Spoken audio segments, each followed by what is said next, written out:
Kuman sir, are you there? Yes, yes, yes. Our PowerPoint is not sharing, please. I have Yeah, started recording. yeah. I'll share it now. I started recording, please. Yeah.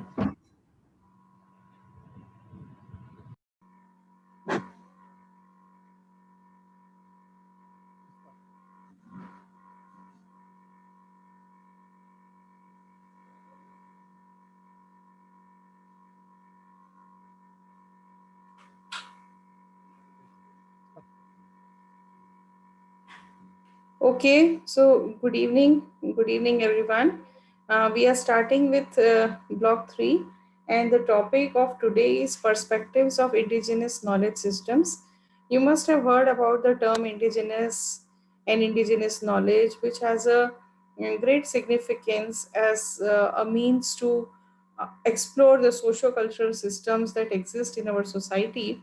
And therefore today's session is all about this useful information, this useful knowledge which is there in every society, in every culture, but the need today is to explore this more and more so that we can see how it helps to achieve the goals of sustainable development. So first of all, learners, let us go into the history that how you can say that indigenous systems and indigenous people have evolved. So it dates back to some 70,000 years ago. There were some groups of the people, particularly from Africa and Asia. They traveled extensively. And when they were traveling extensively, they moved to Australia, America, and even Arctic land masses. And at that time, the deserts, the grassland, forest with which they came across, that was, a kind of a surprise, a kind of a reverence for the nature that they saw during those times, and they felt that this nature and the constituents of the nature have to be responsibly nurtured, have to be taken care of. So at that time, when they came across with these beauties of nature, they, a kind of a they started making efforts to conserve it, because in turn they also got so many benefits out of it. So when this kind of a relationship was growing between those aboriginals and the nature which was unexplored at that time, so what was happening is that they started getting the benefits out of the forest. Their life revolved around the forest or other natural ecosystems which were there, and in turn they also got useful resources from them. So this was a kind of a mutual relationship. But then what happened after colonization started? This nature was then treated as a commodity, and it was believed that these tribes, the indigenous people who were still dependent upon the resources of nature, they are a hurdles to development. And still today we believe that whenever we go for any developmental project, we find these people mainly opposing the developmental plans, because they have a question that what will happen to their survival if these important ecosystems are damaged. So when the colonization began, when the colonists came, that time the nature was viewed as a commodity. It was believed that it can be exploited for the commercial gains. And this was the beginning of the stage where we looked at the resources from the commercial point of view, the extensive damage of the forest, of the grasslands, of other ecosystems began at this time. But still today, we find many tribes, many indigenous people still dependent upon the forest. So that is about the history, that how it started, because in the initial years, we had a mutual cohesive type of a relationship with the nature, with the environment. Then, if you talk about today, there are 476 million indigenous people, which constitute about 6% of the world population, but they happen to manage some 80% of the global diversity within indigenous territory. So, they are managing directly or indirectly this biodiversity which is there on this planet. And it is said that they occupy around 22% of the world's land is inhabited by these indigenous people per se.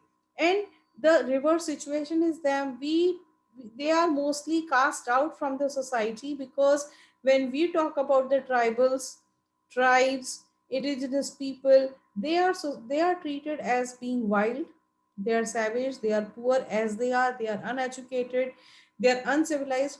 And however, it is just the reverse. They have more knowledge about various aspects of the unexploited nature which even we are not aware of, because whatever the information which we are getting is mainly through experimentation, through reading books, and through literature.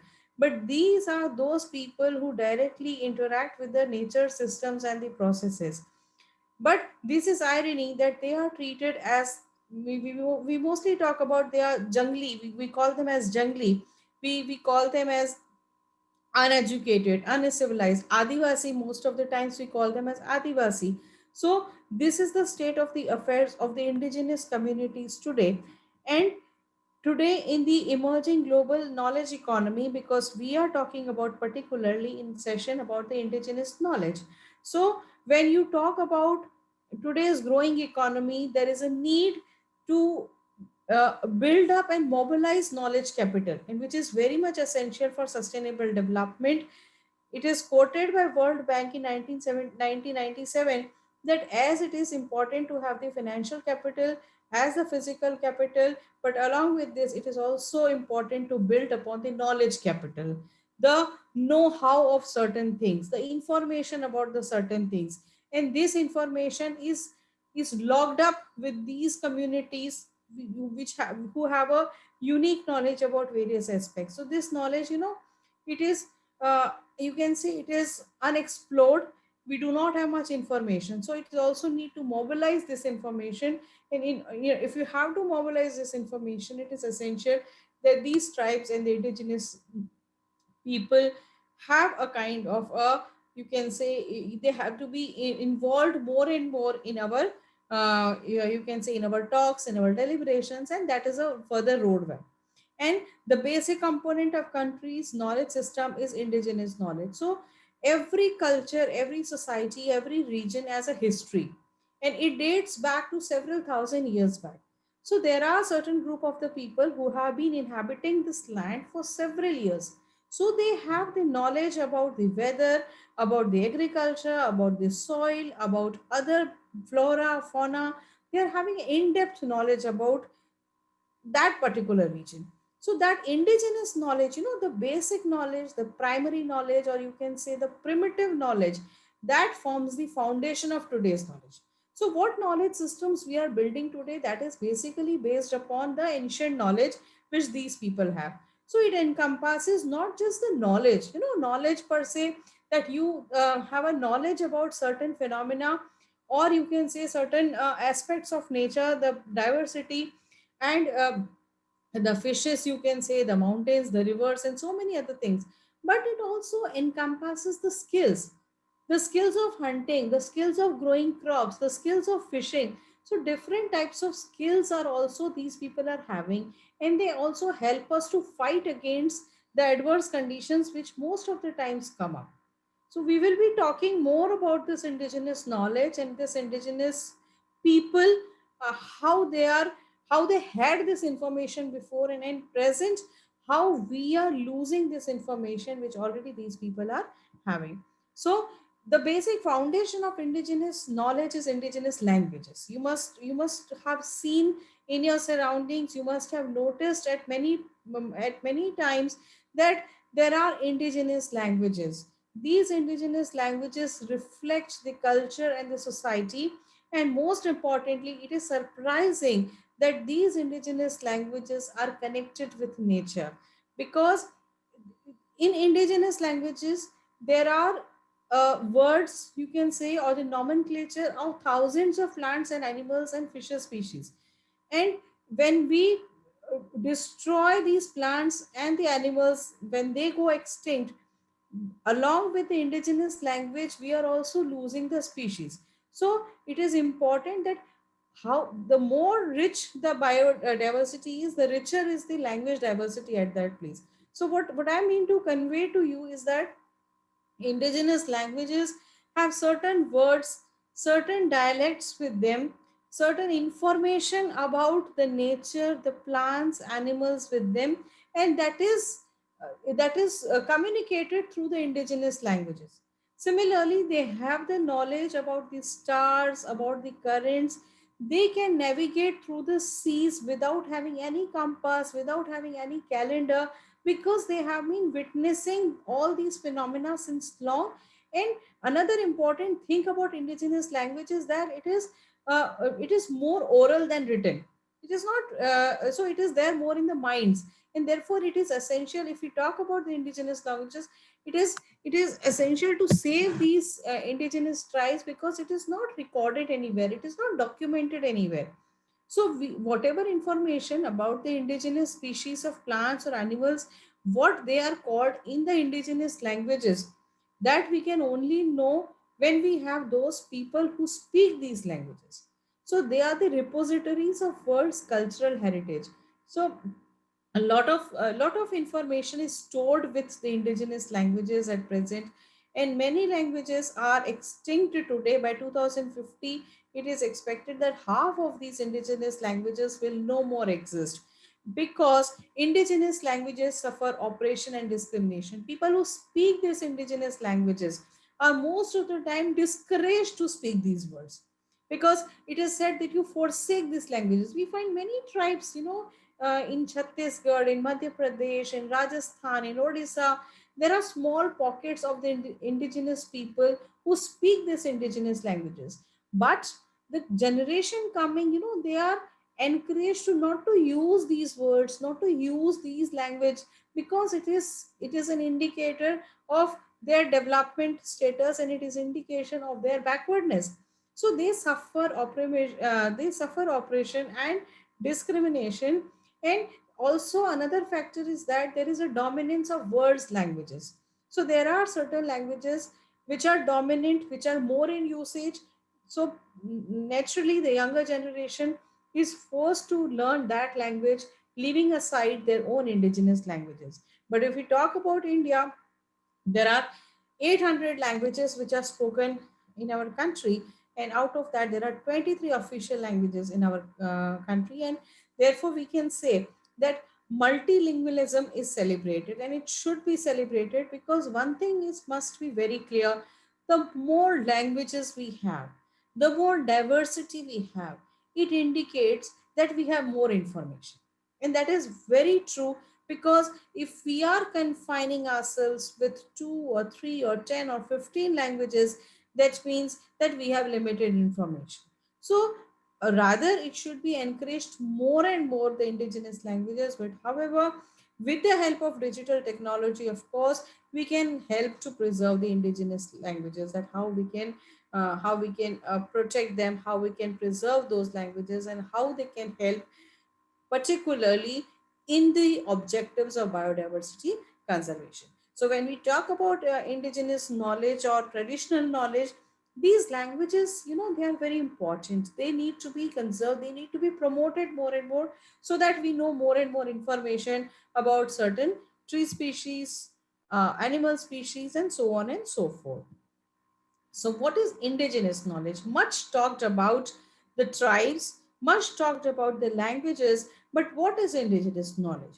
If we talk about indigenous knowledge, it is generally referred to as the knowledge systems, which is embedded in the cultural traditions of regional, indigenous, or local communities.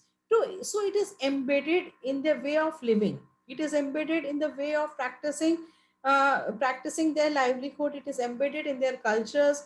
It is there in their way of living. So it is facts, concepts, beliefs, and perceptions that people hold about the world around them. So it is a kind of an information stockhouse of the different mannerism in which our tribes or the tribal communities are living. So from weather forecasting to agriculture practicing to healing, they have a knowledge which is unique, which is specific, which is local, and which is their own, still intact with them. So that is the indigenous knowledge, and this indigenous knowledge is known by several names. We call them as traditional knowledge. We call them as traditional ecological knowledge, which is a subset of traditional knowledge, because when the traditional knowledge is takes into account more about the ecology and the environmental setups, that is the traditional ecological knowledge, then it is also known as the local knowledge, ethnoscience, folk science. These are some of the different names of the indigenous knowledge, and at different places it is called by different names. So people have different means of communicating this indigenous knowledge, and indigenous knowledge is very essential, one of the important things. And secondly, it is dwindling very fast. As we are progressing, we are losing this important value of information that our communities are having.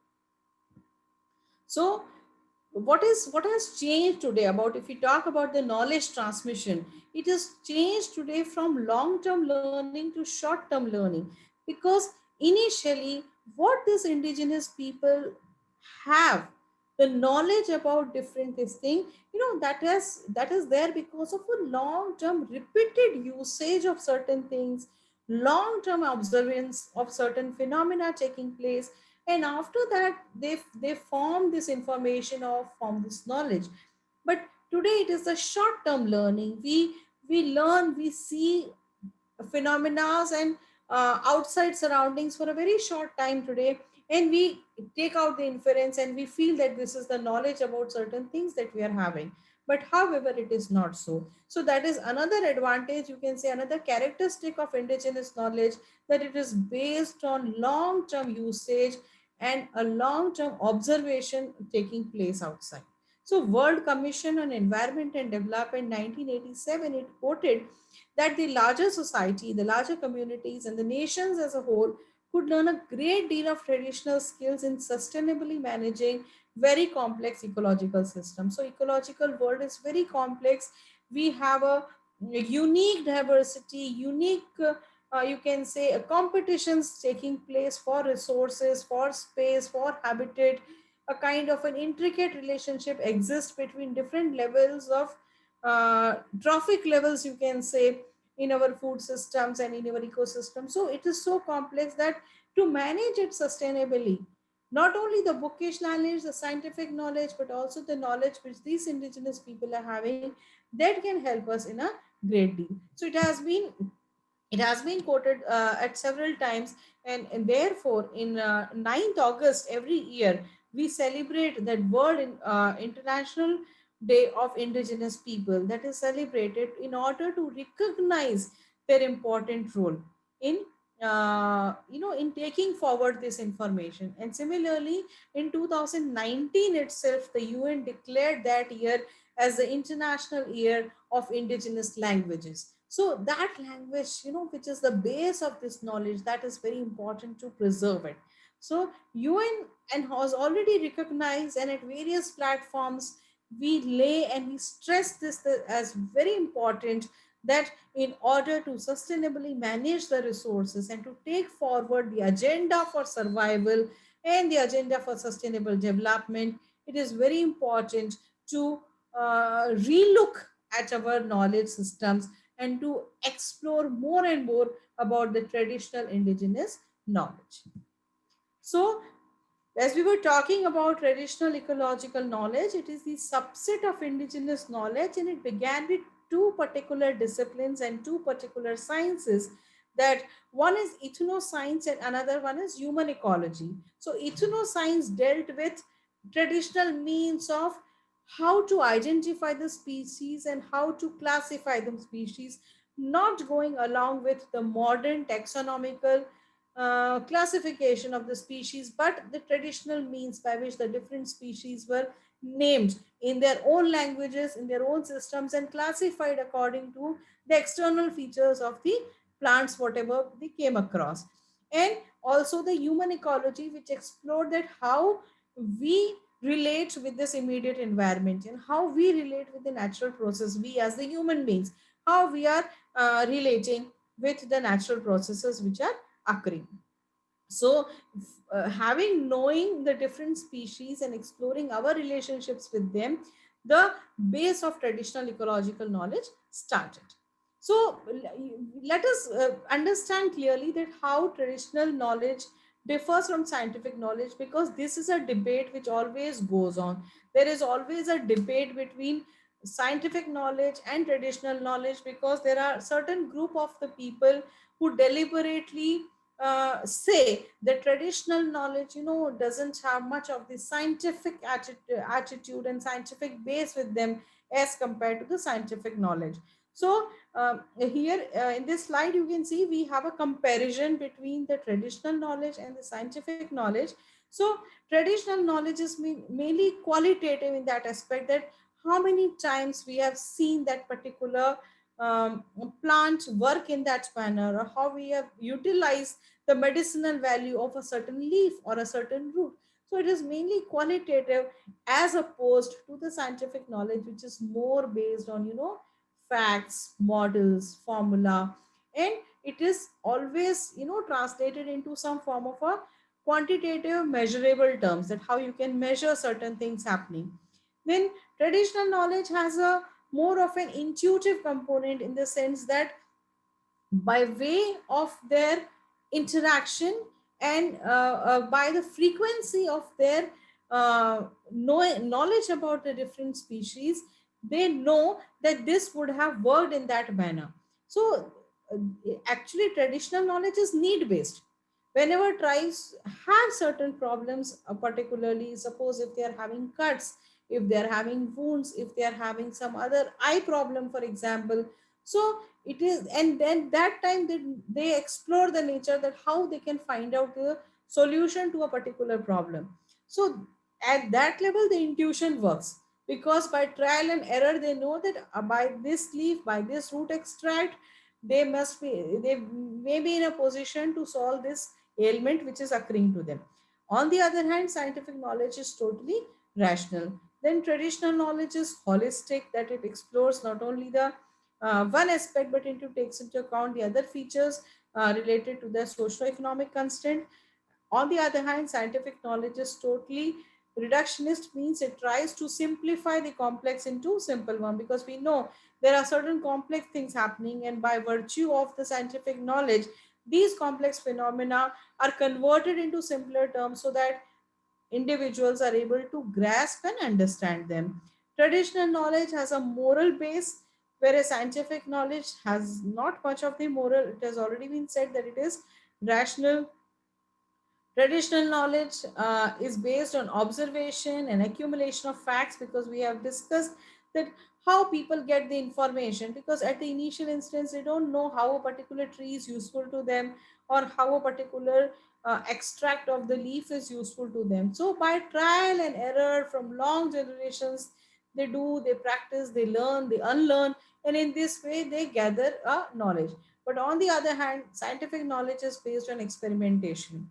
Similarly, traditional knowledge is based on data generated by resource users, because those who are using. On the other hand, scientific knowledge is developed by scientists, researchers, and traditional knowledge is based on long-term series or information on one place only, because that is not much mobile. But however, scientific knowledge, no, it occurs at several places at one time. So the area covered is generally long. So what we do not fall into this trap of which one is better and which one is more authentic or not. But the only thing which is required today is that scientific knowledge must take into account the knowledge about the traditional systems which they are having, and there is need to document, to verify, to validate the traditional knowledge, so that it is also a kind of an use to the people, because at many times it has seen that there are a lot of problems happening, and traditional knowledge have the answer to many of the problems. There are different types of patents, and that is why the traditional knowledge digital library has been the initiative of CSIR, where more than a 3 lakh formulation and species have been recorded, because we do not want any misappropriation of the facts at the international patent offices, and therefore there is a library, the digital library of traditional knowledge has been set up. It is an initiative to record this traditional knowledge. So therefore it is essential that we try to strike a kind of a balance between the traditional knowledge and scientific knowledge, because at various occasions where the scientific knowledge doesn't work, the traditional knowledge has an answer in weather forecasting and in other things, because they know that by the appearance of certain species or by the disappearance of certain animals, They can know about the climate changes which are taking place, on environmental problems which may be coming in the future. And it is time tested. We have seen this happening in various communities across the world. So, moving, what are the attributes of traditional ecological knowledge? As it is said, it is cumulative, it is long term, it expands and contracts from one generation to another depending upon current conditions and past experiences.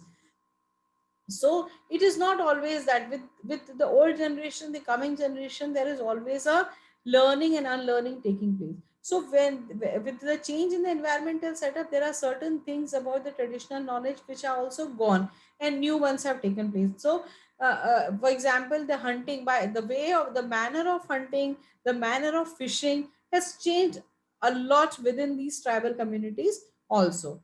So it is a dynamic. We want to say that it is dynamic. It is not such that it is static. It doesn't change forever. It changes according to the change in the environmental settings, and it also takes into account the contemporary information. It is historical because it gives a lot of knowledge about the industrial revolution which must have taken place in the past, the colonization which occurred, any environmental disaster which has taken place at that place. So when you know, when you talk about the traditional knowledge, we also come to know about the history of that place. So that is also one of the important element of traditional knowledge, that they are historical, they are local, because they are site specific, region specific. It is holistic. It isn't in different elements of traditional knowledge are interconnected. So there is no talking about a plant, because in many situations it has been seen that the medicinal property of any particular plant or a leaf, it also depends upon the type of the environmental conditions therein. So it is site specific, and there are different other ecological factors also connected with it. It has to have a role important played by the climate, the rainfall, the type of the soil. All these are important elements, and it is also embedded in a particular cultural context. So the different customs, religions, festivals, birth taking place, funerals taking place. So it is it whatever the usage of different plant parts or different animals or different artifacts which they are using, they are also embedded in their culture. So it also talks about their culture and the way of living of that people, of those people. And it is spiritual, because most of our traditional knowledge is guided by the uh, fact that they relate it with some kind of a supreme power, the spiritual power. So considering a particular tree as pious, or considering that certain tree has got some mystical powers, or some is associated with some other kind of negative energy. So all these that, and that is why it has helped to preserve those species, because there are examples of sacred groves, there are example of sacred temples, there are examples of certain rivers being considered to be pure and having a spiritual context with it. So it is a kind of a different knowledge which takes into account the different socio-economic and cultural and societal level elements in this knowledge. So it is, that is why we say that it is holistic. It encompasses a much more than only the physical properties or the biological properties of that species. So it has an importance. You must have seen about the importance. The importance lies in food and agriculture, which seeds to be grown, when to be grown, how the seeds have to be preserved, what kind of crops have to be planted, when should be planted, how is a flowering, fruiting, and harvest has to go with the change in the temperature taking place, or with the onset of the rainfall, with the delay in the rainfalls taking place. So that has a great importance in food and agriculture. They have a different types of agricultural patterns we have seen, because they know how to protect the soil with agroforestry mechanisms, or crop rotation. They most of the time practice in many communities. It is seen that they plant different types of seeds of different crops, you can say vegetables, grains, then millets, then fruits. Different types they are growing, so that if one crop fails, the others are there to sustain them in case of any drought or any this thing happening. So it is also kind of a last point it is there, that is poverty alleviation and survival strategy. That is also one of the important factor. Then it has a much more use in the healthcare and medicine, because these tribal communities, they know they do not visit the hospitals or come to cities for the ailments which takes place. So whether it is a bone fracture taking place, or whether it is an eye infection, or coughs, colds, fever, they have this knowledge. And this knowledge they are getting from the plants, the nearby plants, the extracts they are using. They are boiling, they are putting some you can say the crushing of the leaves they do. And in some way or the other, for the healthcare and medicine also, the traditional knowledge is very important.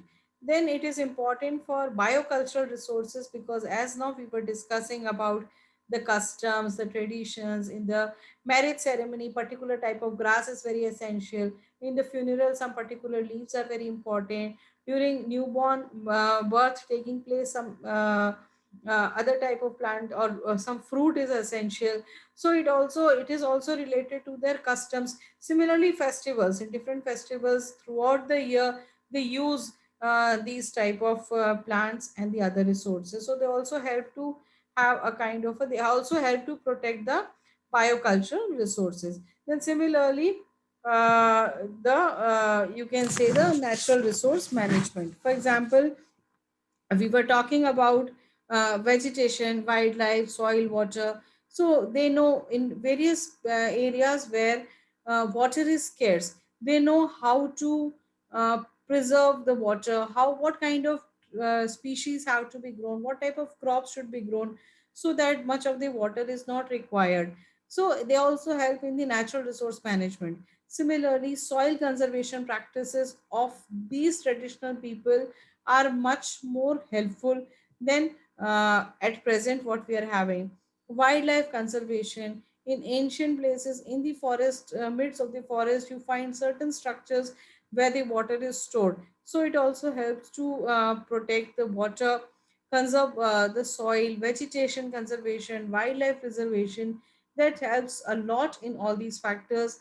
It helps in the community development, heritage development, because they manufacture a lot of things by the way of their living. Baskets are made, artifacts are made, weapons were made in the ancient times. Similarly, for women particularly, the earrings are there, the necklaces are there. They use all these materials which are present in their surroundings. They use all these materials for their own use. Maybe for storing of the grains, they make a big granaries kind of structures. For toys, for children, they are making toys out of the locally available material which is there. So it helps a great deal in the socio-economic life also. It also helps in the poverty alleviation. It is a kind of a survival strategy. Just now we were discussing about the different measures being taken in the adverse conditions. If there is no rainfall, then also they are able to preserve the grains for a longer period of time, and they sustain their families. Similarly, in case of excess rainfall taking place, then also they have a mechanism of protecting themselves. So this traditional knowledge, because they are not dependent upon the advanced sciences for solving their own problems and their issues. So they have their own mechanisms by virtue of which they fight with the adverse circumstances taking place in the environment and use this knowledge. So it has a long history of resource use, and it is a cumulative and dynamic product of many generations. So we can say that traditional knowledge has got economic as well as social advantages. When you talk about the economic advantages, because by virtue of having this knowledge and practicing this knowledge, there is a huge scope for job opportunities in this area. Tourism development has got a huge scope in this. Then lot of artifacts are made which have a market value outside, but only thing is that it needs to be encouraged more and more. Similarly, there are social advantages where they are able, because it is a kind of a social cohesion between these communities. They live together, they work together, and therefore a kind of a social sustainability is there because of this traditional knowledge, because they have this in-depth knowledge about their surroundings, and they use this knowledge together, and therefore it is also a kind of a social advantage in the path towards sustainability. And there is important point which must be coming in your minds, that in today's times we must be having less number of tribal communities, as vagaries of nature are more, hardship is more, so more people are migrating to urban areas in search of better standards of living and better opportunities. So factors such as war, forces like armed forces, occurrence of natural disasters, lack of opportunities, poverty, so because of which people are moving outside. So when they move to urban areas, they face the dual challenges. One of the challenges that they are migrants, and the second challenge is that they are indigenous migrants. So because of which they have to adjust to new social, economic, and natural environment, and in order to adjust, they have to sacrifice their own vocabulary, their own languages, their way of dressing, their way of living, the naming of the plants, places which they used to do in their place, and now at the other place it is totally different. So all these types of issues arise when people migrate, particularly the indigenous people, when they migrate from their own communities to the urban areas. So there is a resistance of indigenous people to environmental change. And it, for example, when there is an environmental change, the indigenous people have a kind of a certain resilience. So it, for example, number one attribute is place, because these people have been living at that place, and with that place they have a kind of a cultural attachment. So the more close they are with that place, it promotes their resilience, so they are able to adjust with the change which is taking place. And then there are institutions, means there are certain norms, certain values, beliefs, cultural elements, and because of which also they are able to fight with the environmental change which is taking place. And always there is a kind of a collective action by the people. They they act together to fight with that environmental change taking place. And because of this thing, in spite of the fact that when floods occur, when forest fires occurs, and when the deforestation occurs, they do not leave that place, because they have a belief, because they trust more on their knowledge as compared to the knowledge which is provided by the science and the other researchers. So they feel that they will be able to have a resilience with this environmental change taking place, and they will be able to get back to their original state once the calamity is over. Then there is a gendered aspect of indigenous knowledge, because there are different facets of indigenous knowledge or traditional knowledge. So one was the issue with the migrants, as we see. Now gender has a, because in the traditional communities, particularly women are, they have a vital role in facilitating the conservation of biodiversity. They always believe in conservation. They have more knowledge because they have more intimate connection with the surroundings, and they enjoy much greater status, respect, and freedom as compared to their counterparts in the urban areas. So therefore, if you talk about the gender and indigenous knowledge, particularly the females have more knowledge. And another thing is that they raise the children, and therefore they pass on this information from one generation to another. So they are the main carriers of this indigenous knowledge. Therefore their role is much more, they have a more knowledge, and one must see them as a nature conservative. So they have a better knowledge about the plants, and better knowledge about the traditional means of living as compared to other females counterparts in other regions. So they have a vital role, you can say, in facilitating the protection of resources, because they believe in the resource conservation. And if you talk about the elderly, if the elderly people, they are the information storage and processing units of society, and they have a much more information which is time tested. They have practiced this information for long, and they pass it on from one generation to another. So they have a unique knowledge in the following domains, like primary health care, whether it is using certain plant part for cuts, wounds, for example, haldi we use, whether osmum sanctum has to be used for cough, cold, and fever, whether some other plants may be used for some other purposes we have seen. So primary healthcare, these elders have a unique knowledge, and the traditional medicine men, they are mostly elders who provide these type of treatment to the indigenous communities. In food processing, because they know the means of storing a particular food product for a longer period of time. For example, grains, you can say yogurt, honey. They know the means that how it has to be stored for a longer period of time. Pulses, for example, they are coated with oil so that there is no insect attack on them. So these are the traditional practices which the elderlies have shown to us. Similarly, animal health care. Bear particularly is given to improve the milk production in cattle. Similarly, in case of any veterinary ailment, they take the medicines, and they utilize the plants which are present in their immediate surroundings. Plant protection and post harvest management, how they can check and how they can protect the plants from insect, how to store the grains in the seeds for a longer period of time. Similarly, weather forecasting, without any compass, without any calendar, without any meteorological data, they can tell that when the rains will commence, what kind of rains, how much it will rain. Similarly, other temperatures and cold and all these things, related to weather, they can forecast, and they also help in the sustainable natural resource management. So there is always a dilemma between science education and indigenous knowledge.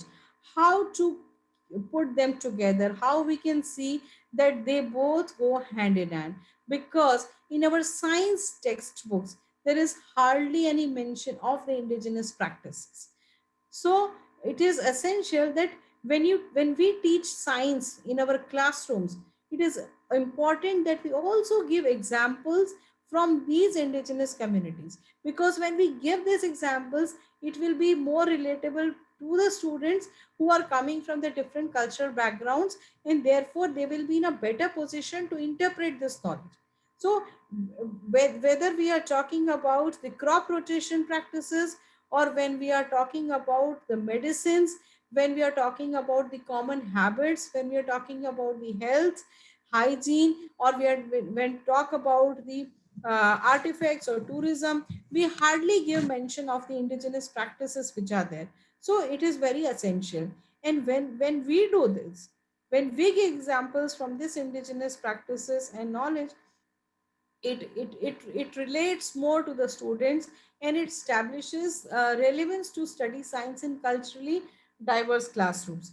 It enables the students to gain gainful experiences and develops positive attitude, because most of our science education, science curriculum doesn't explain that how does it happen in the natural settings. So it is better that we give such examples, and most importantly, it helps the students to value their customs and traditions. That why do we have this custom of eating this on this and their date? Why do we have the custom of preserving this tree, or taking care of grains in this manner? So it helps them so that we are able to respect our culture, our customs. And it also builds a kind of a perception of the students towards relevance of science learning. Because if the science learnings and the principles of science, if they are not interpreted in the day to day behavior of the people, or a day to day lifestyle of the people, then it doesn't appeal much to the students. So there are number of barriers also in this way. Why we are not able to enable this traditional knowledge into our science curriculum? Because there is always a limitation of time, there is less learning resources, the teachers are not trained accordingly, that they know that how to incorporate this indigenous knowledge. Because these are some of the ways by which you can mainstream the indigenous knowledge. Because what is happening right now is that it is there, but it is there only with those communities. So they know this thing, and we have only documented in the library, but we are not able to convert it into any form of usable form. So by integrating them in the science education, physical, chemical, and the biological sciences, when we will integrate this knowledge into various domains of science, then we will be able to mainstream these issues, and we will be also able to preserve these indigenous knowledge along with the communities who are still practicing this knowledge. So there are certain challenges of indigenous knowledge systems, that it is locally developed. So it is according to the environmental conditions of that place, according to the vegetation of that place, and therefore it may not be always possible to translate it into different context of places and different cultures. So it may not hold that much importance, and there is no formal mechanism that how you can integrate them. It is mostly ignored because we think they do not have any validity. And further, with the process of development going on, with the process of deforestation, forest fires taking place, climate change taking place, commercial agriculture has come up. So because of which there is all the habitats where these people have been living, that is no more.